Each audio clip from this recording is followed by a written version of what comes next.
سامسونج كاربون 49 واحد من اشهر الميدي كيبوردز في الوقت الحالي، وفي الفيديو هنا هنعرف هو ليه مميز وهنتعرف على كل الخصائص بتاعته. يلا بينا.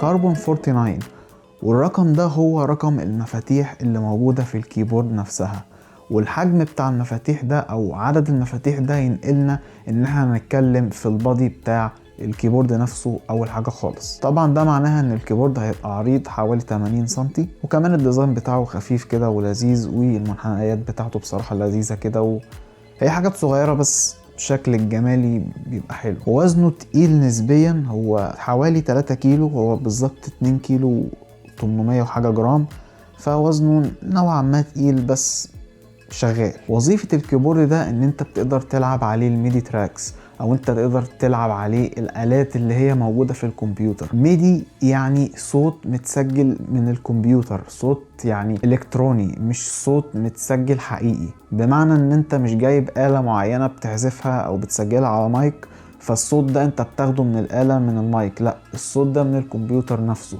مش بتسجله من تسجيل خارجي. فالكيبورد هنا بتتحكم بالميدي ده، وكأن الكمبيوتر هو الآلة والكيبورد دي هي المفاتيح اللي انت بتتحكم بيها، لذلك هو اسمه ميدي كنترولر. زي الدراع بتاع الألعاب بالظبط، انت بتلعب واللعبة نفسها في الجهاز، لكن الدراع مجرد آلة انك تحرك بيها الأشخاص أو أي حاجة في الألعاب عموما. يعني هو مش زي الأورج المعروف اللي هو بيبقى ممكن تشغله بالكهرباء مباشرة وتقدر تعزف عليه وبيبقى فيه منه سماعات، لا، هو مفاتيح بتقدر تعزف عليه بقى البيانو او اي آلة تانية على حسب طبعا الآلات اللي موجودة في البرنامج اللي انت بتستخدمه، زي ال FL Studio او ال MMS او الكيك ووك، الحاجات دي كلها. لو جينا بصينا ورا الكيبورد هنلاقي الزرار بتاع الباور اون واوف، هنلاقي مكان الكيبل بتاع اليو اس بي اللي بتقدر توصل منه الكيبورد، لان هو بيتوصل باليو اس بي بس، مفيش فيشه او في حاجه تانية، هو مجرد اليو اس بي بيشغله.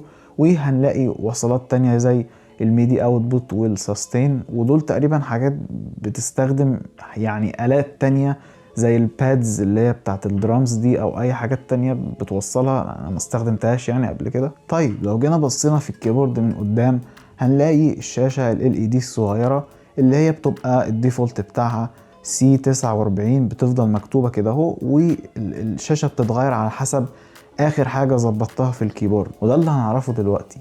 وهتلاقي جنب الشاشة دي الفيدر اللي انت بتقدر تعلي الفوليوم منه من 0 ل 127، والداتا ده برضو العدد بتاعه برضو 127، وده بيفيد انك تقدر تتحكم في الصوت يبقى يمين او شمال.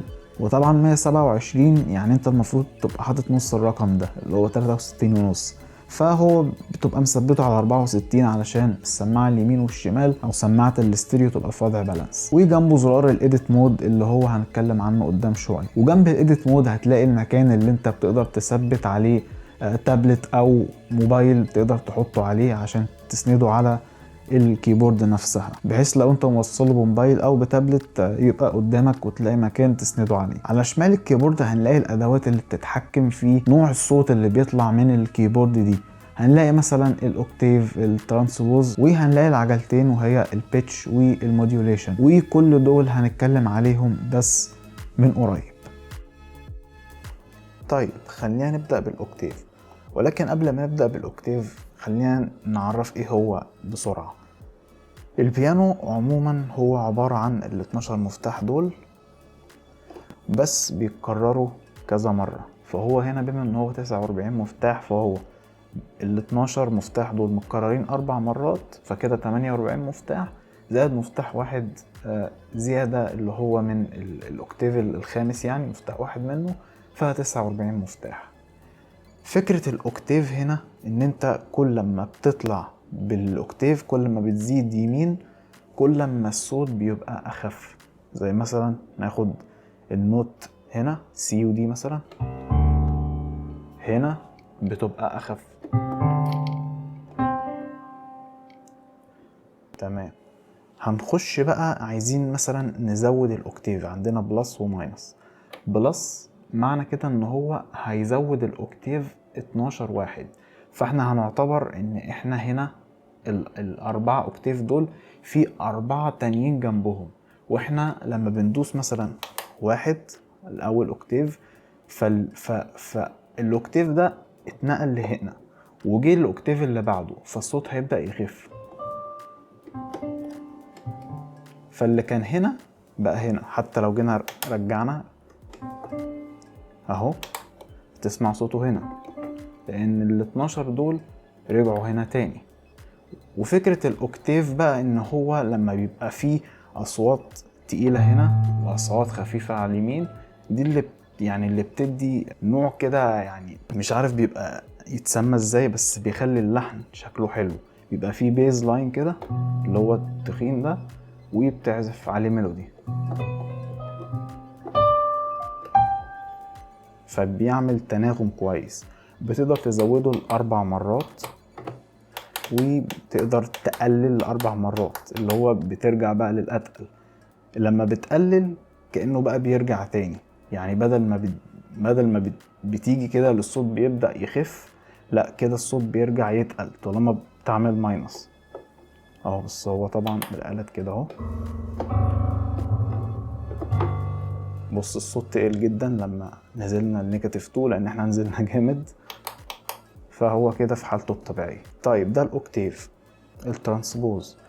الترانسبوز هو بياخد كل مفتاح ويوديه للنوت اللي بعدها، يعني هو مش 12 مفتاح، لا هو بياخد المفتاح ده يوديه للنوت اللي بعدها في كل مفتاح. فمثلا بتقدر تزودهم لحد 12 او تقللهم لحد 12. ناخد المفتاح ده كده، النوت دي هنزود نزود، بص كل ما بنزود كل ما الصوت بيخف.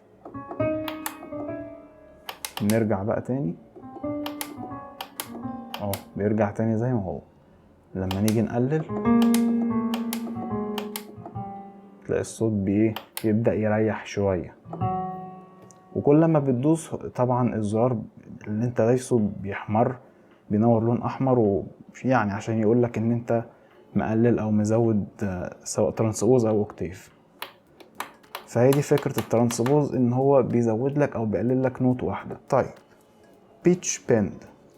عجلة البيتش بيند دي هي ثابتة على 46، يعني هما 127، ف 64 قصدي، ده اللي هو المتوسط بتاع الصوت، نبرة الصوت في الحالة العادية اهي. لما طبعا نزود تلاقي الصوت نبرته بتعلى. بعد كده لما تنزل تلاقي نبرته بتتقل، وبعد كده بترجع تاني. اما الموديوليشن اللي هو برضو بيعدل على الصوت، بص هو بيعمل زي صدى كده وكأن الصوت سوستة، بس هو طبعا يمكن في البيانو بيعمل كده، لكن لما ممكن تستخدم آلات تانية بيقدر يعمل تون كويس. طبعا انا قلت ان الكيبورد هنا بتقدر تستخدمه لما تيجي تعزف على آلات تانية، أصوات تانية، يعني مش شرط البيانو. زي مثلا الصوت ده لما نيجي نعمل الأصوات بتاعت الجيم بوي والألعاب بتاعت زمان،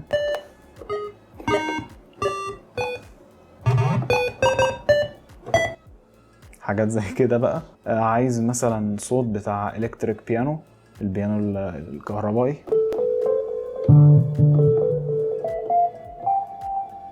وطبعا انا بقى اللي بحط الافكتس اللي هو الريفيرب او الديلاي اللي انت سامعه ده، علشان خاطر يعني يدي تناغم اكتر. ممكن برضو تعزف سترينج الكمانجا، يعني الفيولين بقى والبيز والحاجات دي.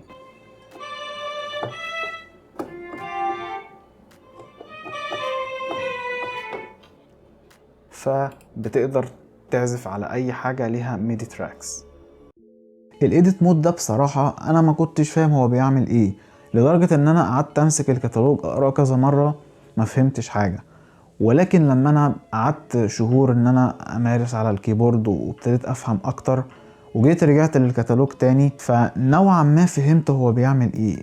يعني انا ما جربتش او شايف ان الحاجة اللي انا هجربها فيه هتبقى مجرد مضيعة للوقت، وانا اوريدي اقدر اعدل الحاجات دي من البرنامج اللي انا بستخدمه، اللي هو برنامج الاوديو ورك ستيشن اللي انا بستخدمه بقى. يعني مثلا تقدر تتحكم في الايكولايزر بتاع الصوت والحاجات دي كلها، وتقدر تعمل بروجرامز او تشانلز كده تثبت عليها سيتنجز معينة، وانا الحاجات دي كلها يعني بتتعمل بالبرنامج بمنتهى السهولة. وكمان الارقام المحطوطة فوق عند الايديت مود دي اللي انت بتقدر تستخدمها عشان تحط فاليو معينة، هتلاقي في الكتالوج كل فاليو بتديك حاجة معينة، سواء في الايكولايزر سواء في الفيلوسيتي. فعبال ما ابص على الارقام واظبط بروجرام يعني ليه الموضوع فعلا صعب.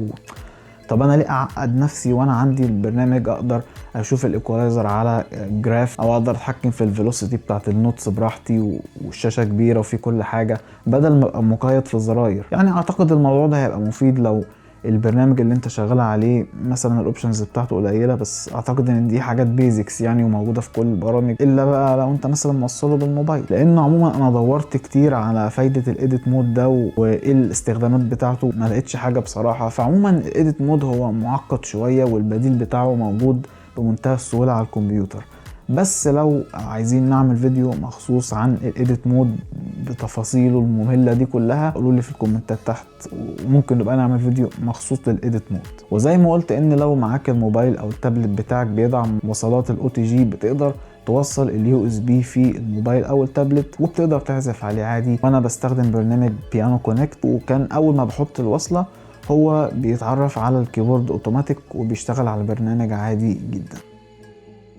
من عيوب الكيبورد ان الزراير بتاعتها تعمل صوت كلاكي شوية، يعني مش انعم حاجة او انعم ملمس هتاخده وانت بتدوس على الزراير. هي مش هتضايقك الا لو انت مثلا بتعزف مزيكا بصوت واطي او موطي الصوت، فهتلاقي ان صوت الكلاك وانت بتدوس على المفاتيح بيبقى نوعا ما مزعج. لكن الصوت لما بيبقى عالي مش هتبقى حاسس بيها، يعني ان انت بتبقى مركز مع الصوت. لكن لما بيبقى صوت المزيكا نفسها واطي، يعني صوت المفتاح بصراحة هيشتتك. يعني عيب في الصوت الصغير او الصوت الواطي، لكن الصوت العالي مفيش فيه مشكلة. سعر الكيبورد ده 2000 جنيه، وساعات بينزل سعره كمان ل 1800، يعني هو مش هيزيد عن كده. وبصراحة ده سعر كويس على كيبورد فيه 49 مفتاح، لان انا بصيت على كيبوردز ب 49 مفتاح في شركات تانية، لقيت ان هي بصراحة يعني اغلى شويه من كده. فانا جبته من الوكيل نفسه اللي هو شمس ستورز، بيبيعه لك بالسعر الرسمي، سعر كويس وكمان عليه ضمان. فدي حاجه تطمنك، لان لا قدر الله حصل حاجه فتعرف تصلحه بدل ما تحتاس بيه. وده الوكيل بتاعه في مصر.